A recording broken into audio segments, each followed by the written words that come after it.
Hola, muy buenos días. Comenzamos una nueva semana, grabando esto para el lunes 10 de junio, día en que estaremos comenzando nuestra segunda semana en Palabra de Vida en Buenos Aires. Oramos por vosotros y deseamos que también estéis orando por nosotros para que el Señor nos sostenga en el ministerio que vamos a desarrollar allí. Nuestra lectura hoy, lunes 10 de junio, se encuentra en Proverbios, capítulo 16 al 18 y en Romanos, capítulo 15. Meditaremos en Romanos 15 del 13 al 17. Escuchemos la lectura de Eli mientras la seguimos también en nuestras propias Biblias. Romanos capítulo 15, versículos 13 al 17. Y el Dios de esperanza os llene de todo gozo y paz en el creer, para que abundéis en esperanza por el poder del Espíritu Santo. Pero estoy seguro de vosotros, hermanos míos, de que vosotros mismos estáis llenos de bondad, llenos de todo conocimiento, de tal manera que podéis amonestaros los unos a los otros.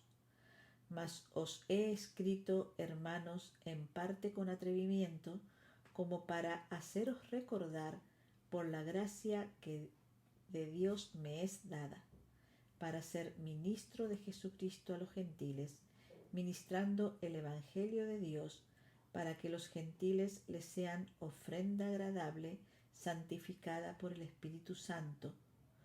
Tengo, pues, de qué gloriarme en Cristo Jesús en lo que a Dios se refiere. Muchas gracias, Eli. Los romanos no eran hijos espirituales de Pablo y por esta razón él no ha hecho exhortaciones fuertes. Pero aquí les va a contar sus planes misioneros y les pedirá sus oraciones buscando hacerlos partícipes de su ministerio y al mismo tiempo procurando despertar en ellos una inquietud misionera. Los primeros 15 versículos de este capítulo son textos significativos que tratan sobre la relación entre los creyentes fuertes y los creyentes débiles en la fe, así como la aportación que cada uno de nosotros podemos hacer para la experiencia de unidad en el cuerpo de Cristo. Una sencilla explicación de todos estos versículos. Primeramente, los versos 1 al 3, Pablo hablará de soportar las flaquezas de los débiles. Pablo va a exhortar a los creyentes más fuertes, que les dice que soporten a los débiles y no se agraden a sí mismos. La generosidad y la tolerancia son esenciales en una comunidad cristiana y siguiendo el ejemplo de Cristo debemos buscar el bienestar de los demás, agradar al prójimo para edificación, dicen los versículos 2 y 3. Es decir, no estar buscando complacernos a nosotros mismos, sino edificar a los demás. Ese debe ser nuestro objetivo, el bienestar espiritual de nuestros hermanos y hermanas en la fe. Pero claro, el apóstol Pablo le está hablando a los fuertes que soporten las debilidades de los débiles. ¿Y quiénes son los débiles? Son los pequeños, los recién nacidos en Cristo, aquellos que no tienen todavía suficiente madurez espiritual para discernir algunas zonas grises de la vida cristiana, como era en aquel momento comer carne ofrecida a los ídolos, por ejemplo, o puede ser algunas formas de actuar, de vestir y de practicar. Alguna vez un hermano me dijo a mí: pastor, usted tiene que hacer lo que yo quiero, porque yo soy un hermano débil. Pero claro, el que me lo decía era un creyente de más de 30 años. Y si tú tienes 30 años de creyente y te consideras débil, pues entonces lo siento mucho, pero no me vas a torcer el brazo ni vas a gestionar la vida de la iglesia con aquellas cosas que te gustan más o que te gustan menos. Y lamentablemente, muchas congregaciones se ven sometidas a un grupo de hermanos legalistas que no quieren pensar ni razonar que en la iglesia hay distintas generaciones y que no podemos estar cantando nada más que los himnos de hace 3 siglos, ni utilizando los mismos bancos duros que construyeron nuestros abuelos con mucho cariño, ni manteniendo los mismos cuadros y las mismas pinturas en las paredes de nuestras iglesias. Las cosas cambian. Los objetos son objetos, se usan durante un tiempo y se desechan. Y no pueden ser elementos que legalistas quieran utilizar para dañar el testimonio. ¿Y cuántas iglesias han fracasado por no entender estos principios claros de la vida cristiana? Es cierto, debemos cuidar la vida de los débiles, no de los caprichosos. Y aquí dejo esto, creo que suficientemente claro. Luego vemos cómo la Escritura nos brinda la esperanza y la unidad en Cristo. Va a hablar Pablo aquí en los versículos 4 al 6. Las cosas que se escribieron antes para nuestra enseñanza se escribieron a fin de que por la paciencia y la consolación de las Escrituras tengamos esperanza. La Escritura nos brinda esperanza y consuelo. Y esto nos llama a vivir en unidad, glorificando a Dios juntos. Porque precisamente Pablo va a estar hablando aquí de la necesidad de estar unánimes, glorificando al Señor, dice en el verso 6. Y dice el verso 7, por tanto, recibíos los unos a los otros, como también Cristo nos recibió para gloria de Dios. Esto tiene que ver con judíos y gentiles, la bienvenida mutua y la alabanza a Dios.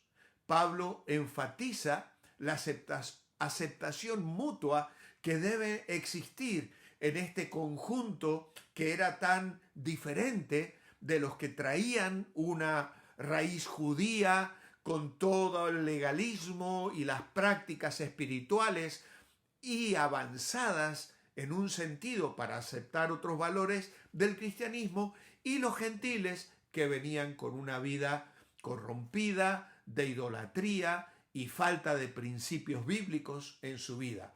Ahora, juntos deben alabar a Dios en una alabanza unánime y gozosa. Y el ministerio de Pablo era edificarles y su deseo de visitarles, como va a expresar en los siguientes versículos. Ahora bien, él va a hablar en el versículo 14 de la madurez de los romanos. El verso 13, él ha deseado que el Dios de esperanza os llene de todo gozo y paz en el creer, para que abundéis en esperanza por el poder del Espíritu Santo. Qué preciosa es esta porción de la palabra de Dios. Pero estoy seguro de vosotros, hermanos míos, de que vosotros mismos estáis llenos de bondad, llenos de todo conocimiento, de tal manera que podéis amonestaros los unos a los otros. Pablo quiere reconocer que su intención al escribirles no nació de una suposición de su corazón acerca de la madurez espiritual de aquella iglesia. Si esa idea estaba presente en el corazón de aquellos creyentes, podían llegar a cerrar sus corazones a una enseñanza tan magnífica como la que encontramos en esta carta. Por esta razón, él se esfuerza en manifestar una convicción que tiene acerca de ellos. ¿Y qué les dice? Estáis llenos de bondad. Y llenos de bondad significa generosidad de corazón y de acción. Es decir, una actitud benevolente y de deseo de bendecir en su forma de actuar a los demás. Pero agrega también llenos de conocimiento. Y la palabra conocimiento es rebosantes de sabiduría práctica. Es decir, cómo tomamos los principios de la vida cristiana y los aplicamos en el día a día, en la vida, en el hogar, en el trabajo, en las relaciones personales, en las situaciones que enfrentamos cotidianamente. Y entonces Él les habla precisamente de eso, corazones llenos de bondad, llenos de conocimiento y llenos de capacidad para amonestarse unos a otros. Y esta palabra amonestar aquí es una palabra importantísima en el contexto de la enseñanza bíblica porque tiene que ver con el consejo, con la sabiduría que transmito, que comunico, con el aliento, con el consuelo, con la manera de comunicarme con otras personas para poner algo en su mente y en su corazón. Pero claro, Él dice aquí de tal manera que podéis amonestaros. Y claro, la palabra amonestar a veces nos irrita un poco, ¿no? Pero requiere bondad para no lastimar al hermano. Amonestar requiere conocimiento para saber en qué necesita ser amonestado y cómo debe ser amonestado. Amonestar no es una reprensión, sino una advertencia basada en la enseñanza de la palabra. Amonestar a un hermano es conducir sus pensamientos hacia las advertencias bíblicas sobre el modo correcto de vida que se aleja del mal. Todos recibimos amonestación por medio de la Biblia, de maestros y de creyentes en general. Y el propósito de esa amonestación es estimular la vida cristiana a fin de que se aparte de iniquidad todo aquel que invoca el nombre de Cristo o que se llama ser del nombre de Cristo. Y él agrega los unos a los otros. Aquella bondad que llena el corazón conduce a buscar el bien ajeno, ayudando a todos con la amonestación. Es muy frecuente pensar que no somos nadie para entrometernos en la vida de otra persona, pero aquí vemos que pertenecer a un mismo cuerpo debe poner una carga por la vida de los demás. Y si vamos a Efesios 4:29, se nos enseña a mantener conversaciones edificantes. Y si entre todos tenemos la madurez suficiente y el conocimiento bíblico adecuado, nos podemos ayudar mucho unos a otros, porque Cristo lo planeó así. En el capítulo 13 de Juan, Jesús les dice, debéis lavaros los pies unos a otros. Y entendemos que no se estaba refiriendo específicamente a tomar un lebrillo y lavar literalmente los pies, sino amonestar a otros con la Escritura, como a Pedro, que le dijo el Señor, el que está todo lavado no necesita sino lavarse los pies. Y en la vida cotidiana, en el andar día a día de la iglesia, surgen situaciones donde el polvo del pecado se nos pega en actitudes, en acciones, incluso en los ministerios que queremos hacer en santidad y para la gloria de Dios. Pero cuánta sabiduría necesitamos para, con bondad y sabiduría, amonestarnos y edificarnos unos a otros. Padre amado, gracias por tu palabra, gracias por la presencia del Espíritu Santo y que Él trabaje en nuestras vidas para bendecirnos, para lavarnos los pies unos a otros amorosamente, bondadosamente, siempre buscando edificar, sanar, consolar y construir en la vida de los demás. Hazlo así en nuestras vidas y en nuestras iglesias por tu gracia abundante. Lo pedimos hoy en el nombre de Jesús. Amén. Manteneos bendecibles y Dios mediante mañana, martes, nos volvemos a encontrar en este devocional.